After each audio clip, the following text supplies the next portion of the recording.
Perguntas. Eu quero pedir desculpa aqui para muitas pessoas, porque eu recebi e-mails durante a semana de pessoas que já sabiam que ia haver o programa com o Padre Paulo.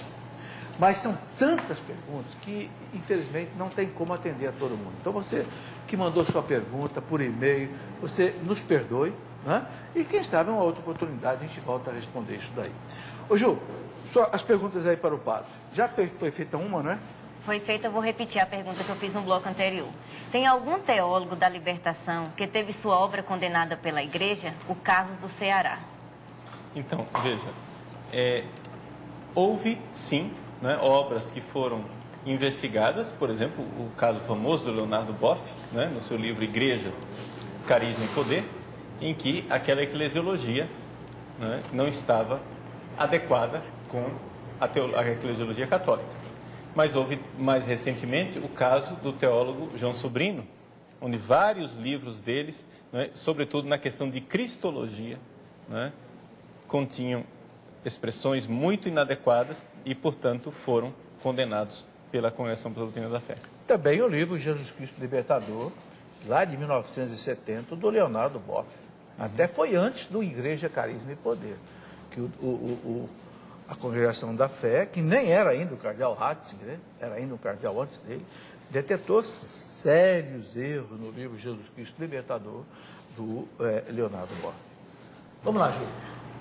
Na verdade, agora não é uma pergunta, é um comentário que o internauta fez.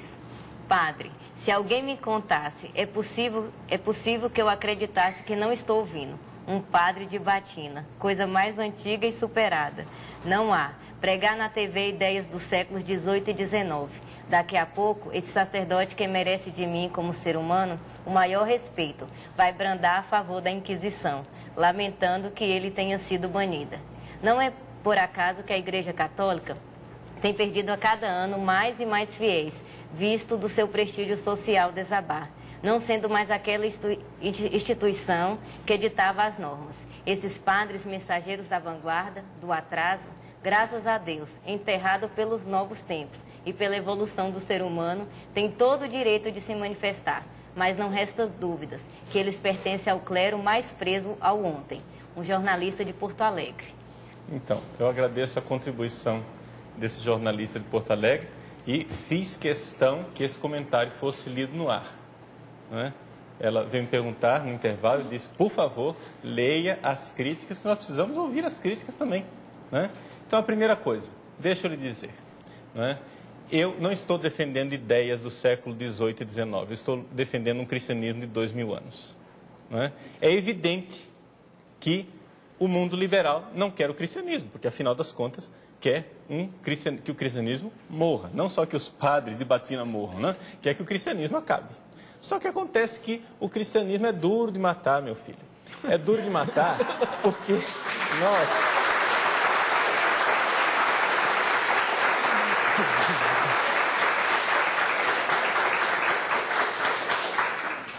nós já aprendemos uma coisa muito importante, tá?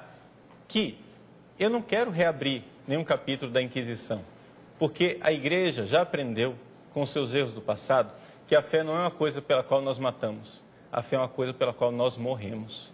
Eu não estou disposto a matar você, mas estou disposto a morrer para defender a minha fé, isso sim.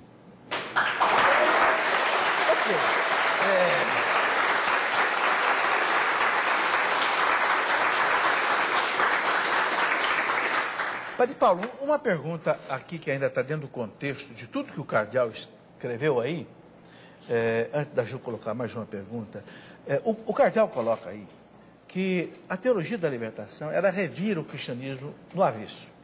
E aí ela revira a moral, revira a dogmática, revira a liturgia, revira a hermenêutica, a exegese, a cristologia, a eclesiologia, revira tudo. Mas um dos pontos que preocupa é a revirada da moral católica. O que o senhor pode dizer sobre isso? Sim, de fato, a moral católica ela é revirada desde o início. O próprio documento Libertatis Nuncio anuncia isso, dizendo que o conceito de pecado muda. Ou seja, há um deslocamento do conceito de pecado, porque isso é típico também do marxismo. Ou seja, o marxismo, ele tem uma tendência que vem do gnosticismo, que é o seguinte: o marxismo não está disposto a admitir que os problemas são meus, pessoais. Os problemas são sempre do sistema, são sempre fora. Ou seja, assim como os gnósticos antigamente diziam, né, que o problema é que o mundo está mal feito, porque um demiurgo fez esse mundo errado, os marxistas não acreditam mais em demiurgos, mas eles acreditam no sistema capitalista. Né? O sistema é que fez as pessoas serem más. E se eu faço coisas erradas, eu sou vítima do sistema. Eu, pobrezinho de mim, eu não sou culpado dos meus pecados pessoais. Eu não sou culpado de ter cometido pecados. Né? Eu, na verdade, sou inocente, mas os pecados são sempre sociais, porque o problema são as estruturas de pecado e o sistema pecaminoso. Agora, é evidente que isso não é aceitável pela fé católica. Não é? Nós, católicos, sabemos que o problema não está no sistema. O problema está na pessoa.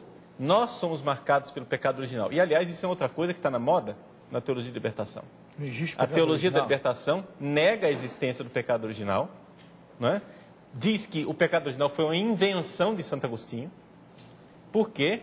Porque o pecado original não pode existir. Porque se existe pecado original, professor, como é que eles vão fazer a tal da utopia aqui nesse mundo?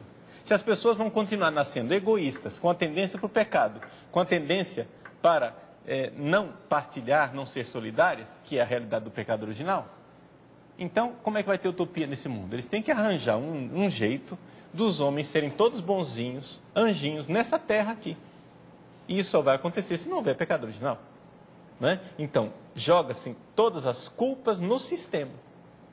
O problema é o sistema que entrou em nossas mentes, impregnou nossas mentes. Então, o que acontece? Padres de batina, como eu, padres conservadores, padres que estão lutando pela fé de 2000 anos, são padres que estão trabalhando pelo sistema. E, portanto, esses padres não deveriam existir. Né? Então, esse é o tipo de mentalidade, né, que está aí. Essa mentalidade, ela é evidentemente anticristã.